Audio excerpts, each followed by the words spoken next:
ఏందో ఈ తెలంగాణ పట్టిన కోర్టులలో కానీ రోజుకో కొత్త ముచ్చట ముందడికి వస్తున్నది. మొన్న కాంగ్రెస్ పార్టీ లీడర్ మైనంపల్లి హనుమంతరావు సొంత పార్టీల కోర్టులున్నారని చెప్పిండు కదా. ఇగో ఇప్పుడు మొత్తం తెలంగాణలోనే చంద్రబాబు నాయుడు కోర్టులున్నారని అంటున్నాడు కాంగ్రెస్ పార్టీ ఎమ్మెల్యే అనిరుద్ రెడ్డి.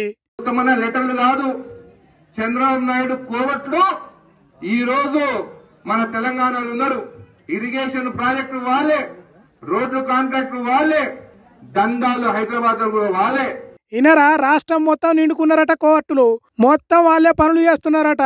కాంట్రాక్టులు, కమిషన్లు, హైదరాబాద్ లో దందాలు, దౌర్జన్యాలు మొత్తం వాళ్ళే అన్నట్టు చెప్తున్నాడు. ఇట్లా అయితే తెలంగాణ వాళ్ళు ఎట్లా బాగుపడతారు? ఇక్కడి సొమ్మంతా అక్కడికి తరలించుకపోతున్నట్టే కదా. పేరుకే తెలంగాణ గాని పనులు చేసేది, లాభాలు పొందేది మొత్తం వాళ్ళే అన్నట్టు చెప్పిండు. అంటే ఎమ్మెల్యే సాబ్ చెప్తున్నది చూస్తే తెలంగాణ రాష్ట్రం రాకముందు ఆంధ్రలో పెత్తనం, ఆధిపత్యం, దౌర్జన్యం ఎట్లుండెనో అట్లనే అవుతుంది ఇప్పుడు అన్నట్టు అంటున్నారు కొంతమంది. చంద్రబాబు కోర్టులు బాబు దగ్గరికే చేరి బనకశర్ల వద్దు అని బతిలాడుకునేటట్టు చేయాలట. కోర్టుకి మొత్తం నల్ల కనెక్షన్ కట్ చేయండి, కరెంట్ కనెక్షన్ కట్ చేయండి, ఇరిగేషన్ ప్రాజెక్టు ఒక్క రూపాయి లేకుండా వాళ్ళని కట్ చేయండి. వాళ్ళే పోయి చంద్రబాబు నాయుడు కాలు పట్టుకొని బంకచర్ల బంద్ చేపిస్తారు. మనం ఊకే మంచిగా మాట్లాడుతుంటే ఆ ఆంధ్రోలు మనం మాటలు వినరు కాబట్టి ఈ పని చేయండి. కొట్టగా తిట్టగా తిండి పెట్టద్దు అన్నట్టు చేయాలట. రిమోట్ వత్తితే టీవీ ఆన్ అయినట్టు చంద్రబాబు కోవట్టులు బాబు దగ్గరికే చేరి బనకశర్ల వద్దు మహాప్రభు అని బతిలాడేటట్టు చేయాలట. అట్లా అయితేనే ఆ కోర్టులు దారికొస్తారట. గోదావరి నుంచి రాయలసీమ ప్రాంతానికి నీళ్లు తరలించకపోయే బనకశర్ల ప్రాజెక్టును బంద్ పెడతారట. అంతేకాదు పవర్ పాయింట్ ప్రజెంటేషన్లు ఇచ్చుడు, మైకుల ముందడికి వచ్చి పాత సర్కారును తిట్టుడు ఎన్ని చేసినా లాభం లేదట. మరి ఎమ్మెల్యే సాబ్ చెప్పినట్టు సీఎం సాబ్ చేస్తాడా, లేకుంటే ఎప్పటి తిరిగానే కాంట్రాక్టర్లు, కమిషన్లు వాళ్ళకే కట్టబెడతాడా అనేది తర్వాత చూడాలి. సరే ఆ ముచ్చట అటుంచితే కాంగ్రెస్ సర్కారు వచ్చినాక ఈ కోర్టుల ముచ్చట బాగా వినిపిస్తున్నది. వీళ్ళు వాళ్ళ కోసమే పని చేస్తున్నారని, వాళ్లకు వీళ్ళు వత్తాసు పలుకుతున్నారని, తెలంగాణ మీద కుట్రలు చేసేటోళ్లతో చేతులు కలుపుతున్నారని ఎన్నడూ లేని ముచ్చట్లు వినిపిస్తున్నాయి. మరి కాంగ్రెస్ పార్టీ ఎమ్మెల్యే చెప్పినట్టు ఆంధ్ర సీఎం చంద్రబాబు కోర్టులు తెలంగాణలో రాజ్యం వెళ్తున్నారా అనేది మాత్రం కాంగ్రెస్ పార్టీ వాళ్ళే చెప్పాలి. అడవికి షేటు చేసే గొడ్డలికే ఇంకో చెట్టు కొమ్మ కామతీరైనట్టు జాగృతి కవిత చేష్టలున్నాయని అంటున్నారు కొంతమంది తెలంగాణ వాదులు.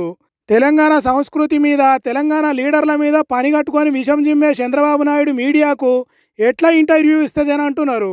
ఓ దిక్కు ఆంధ్ర లీడర్లు ఇష్టం వచ్చినట్లు ప్రచారాలు చేస్తున్నారు, తెలంగాణకు నష్టం చేసే కుట్రలు చేస్తున్నారు.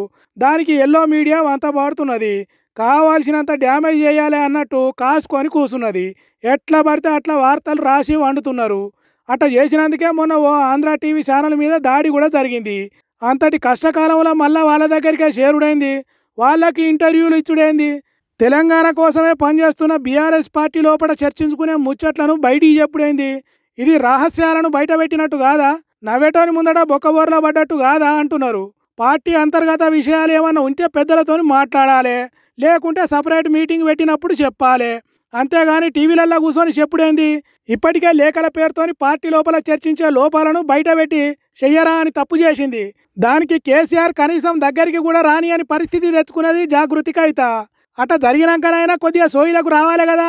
కొద్దిగా కూడా తెలంగాణ సోయి లేకుండా ఇట్లా చేస్తే ఎట్లా అని అంటున్నారు తెలంగాణ వాదులు. నీకు అంతగానం తెలంగాణ మీద ప్రేమ ఉంటే ఓ పార్టీ పెట్టుకో, ప్రచారం చేసుకో. ఒకవేళ కేసీఆర్ మా లీడర్ అంటే పార్టీ పద్ధతులకు కట్టుబడి ఉండాలి కదా. ఇదేం పద్ధతి? కచ్చగట్టినోని చేతికే కత్తిచ్చినట్టు చేసుడేంది అని అంటున్నారు. ఇట్లనే కవిత చేసుకుంటా పోతే బీఆర్ఎస్ పార్టీకే కాదు యావత్ తెలంగాణ సమాజానికి మంచిది కదా అని అంటున్నారు. మరి చూడాలి ఈ ముచ్చట ఎందాక పోతుందో.